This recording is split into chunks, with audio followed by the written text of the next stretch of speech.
cycle of emotion, of dependence, of devotion. Lose waiting on a planet, break the habit of my mind. Silence, isolation, relaxation, expectation. Hi guys, Lady Obscure here. It's a wonderful day today because I'm with James and Dan from Tesseract. Hi guys, how are you doing? Very well, thanks. Yeah. You're tired? Yeah, a little bit tired. Yeah, thanks for taking the time for this interview. I feel wonderful about it. So, okay, let me first ask you, I don't want to ask you about your whole songwriting process. I know it's a difficult question to answer in one go, but I'm curious about one thing. So I think the gent style is a very limiting one. And as much as I love it, in a lot of bands, I tend to hear the same thing, but it's not the case with you. So you bring in a variety of melodies and rhythms and other tones as well. So the question is not the songwriting, but I'm curious about your background. I mean, are you bringing in a lot of music theory, education, or do you compose as you feel? How that be go? I suppose that across the band we have, I guess, varying levels of, I guess, music theory kind of experience, but I don't think that plays a massive role in this. I know. I think we all come from a wide variety of different musical backgrounds, and obviously, like Ackle is like the centre of everything, and exactly. he kind of pulls everything together. And he comes from a very much, I guess, like a proggy 70s proggy background. Like, he loves stuff like obviously Pink Floyd, The Doors, and all that kind of stuff. And then obviously Meshuggah, which is very much influenced the rhythm guitar sound. But I guess melodically, that's definitely something that's probably you've got a big part of shaping. I think our songwriting style has changed album to album. All right. I think we started after the first album, and then moving into Altered State, I think things have become slightly less progressive in some aspects. I think Tesseract as a band have been conscious to, maybe not consciously, try to toy with simpler structures to try and bring a little bit more accessibility into the music. That would definitely was an approach with Polaris, because you can hear that it's an album of songs rather than sweeping concepts and progressive movements. That was definitely an experiment for us, and then as we moved into Sonder, we decided this was a conscious thing, was to try and cherry pick an element from each album style and try and mould it into a hybrid Tesseract sound. I still don't think we've nailed it. I think we have a lot more to give. All right. I don't want to say too much, but I'm really hoping that the next album is the best one. So Are you both heavily involved in the writing process? I mean, you're writing your own vocal melodies and... We're all a lot more involved Yeah. now. In fact, even in Sonder was a much more collaborative effort. All right. For example, the main riff to King was written by James. Is it? That's my favorite song on the album. I love it.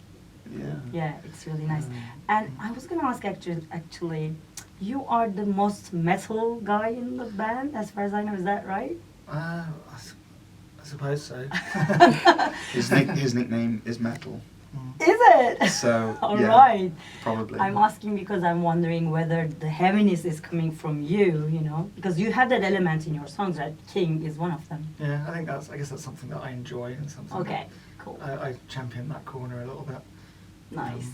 Yeah. I think we're a deceptive bunch because in actual fact, we all do love extremely heavy music. Cool. And we listen to extremely heavy music. All right. But we also have we take influences and draw it from many different places. And it comes through your music, and I Exactly, love it. yeah. When I want to introduce someone to this gent or progressive metal, you are the guys that come to my mind, because as you said, it's so accessible in a really positive way, Yeah, wonderful. sure. The quality is there, and it's accessible. It's not easy, you know.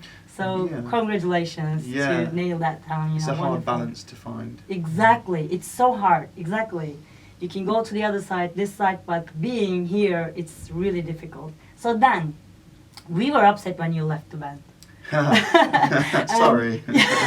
No, it's fine. It's life. Everything It happens. is life. And you're back. I mean, I want to ask you both.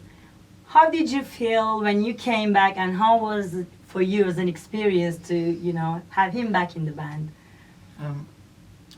I remember it was significant. It was actually 5 years ago, a few days ago, we played Sonosphere. That was my returning show with All Tesseract. right. Yeah, and we literally had a rehearsal on a Friday evening and then Mm. played Saturday morning because we opened up the main stage Oh at my Sonosphere. It was Yeah. headlined by Iron Maiden that day, so it's a pretty big deal of a gig to come Exactly. back to. It kind of just sort of felt like we just picked up where we left off. It just felt very natural, Yeah. very easy, I think, didn't it? I think it helped that we developed and grew the band from the grassroots together. And the first time we signed a record deal, the first time we toured abroad in the States, we it was a hard time because we were in a small van. We roughed it. It was a difficult experience, but on the flip side, it was also an amazing, incredible experience because we were seeing things together for the first time every single day. There were new experiences, and I think that brought us very close as a unit. And so when I did make the decision to leave, there was no animosity. It was a case we understand, and I hope that we do work together again at some Oh, point. so that was already in your mind. It when was, you we already said that, you know, All one day right. we will work together again. We didn't know when or how, but it was always like we're all friends. And so when the point came, when I was asked to return, it was, I mean, I was in a much better place as an artist, stability-wise in my life, as a vocal coach, as a singer. So I was ready to come back at that point. But I'm a firm believer in things happen for a reason, and we're here for a purpose. Exactly. And I definitely grew in the time away from Tesseract. And I think, you know, a testament to the music, really. You know, the fan base have stuck by it, regardless of who's been singing at any particular point in time.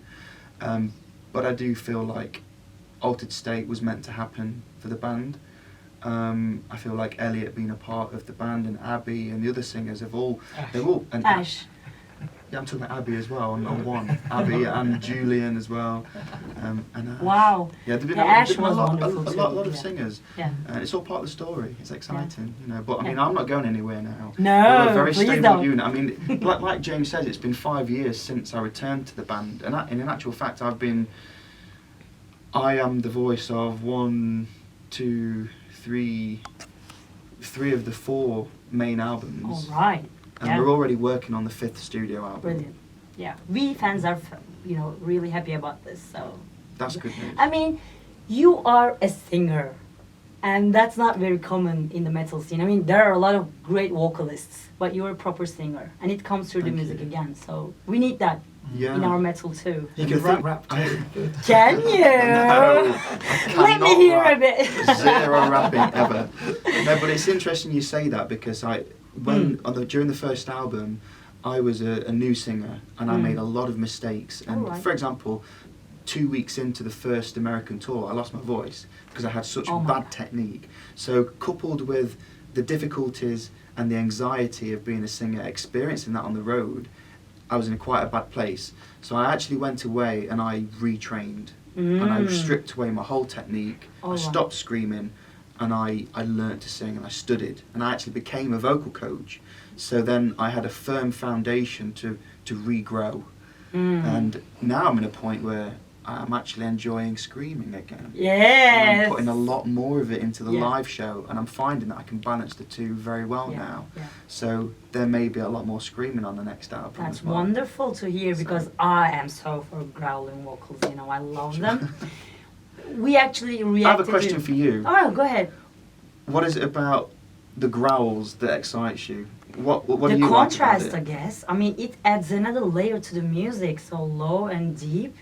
And I love that dynamics in the music. You know, when it's not there. I mean, the moment where you scream or growl in halfway through in King, Yeah. suddenly we're going from here to here, and I feel Yeah, something it's very washes over dramatic. me. If you take it out, it's not the same thing. It adds Sure, another yeah, layer. you're right. So for me, it's really important.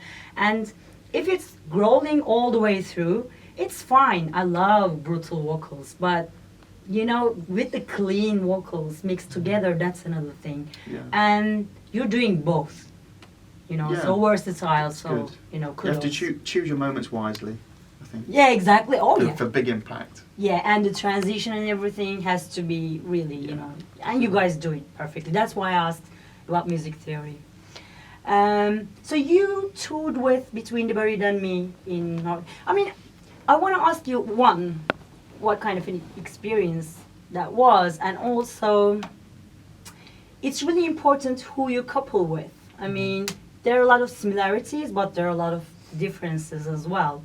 So what are the advantages and disadvantages of touring with this kind of a band, Well, we share a like-minded fan base to a degree. Okay. We are peers in the scene.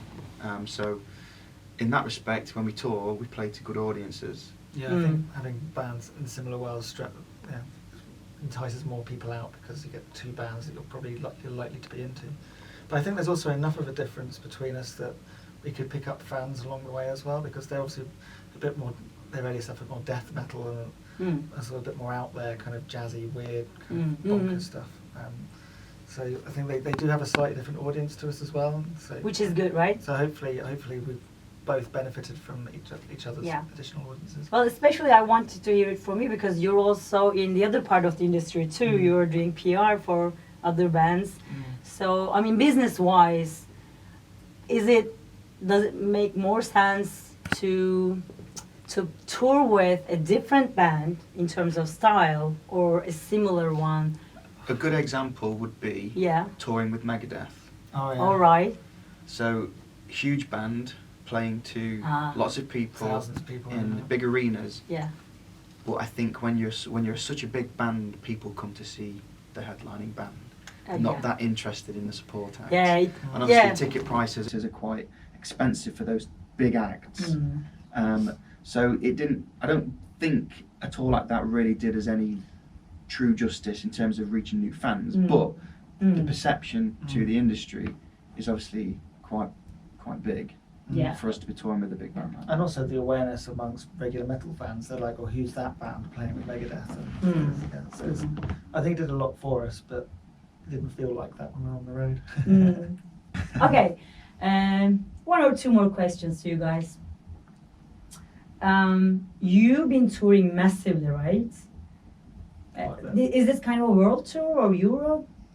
It's kind of an on and off world tour, I suppose. All right, which is the best kind of tour, I guess. So we're not like lots of bands can get caught in the trap of just going out on the road and going away for 11 months out of 12 months. All right, that's not what you do. That's not what we do, partly because it's not practical for us, because we've got other life commitments. I know, you're families. family guys. Wonderful, yeah.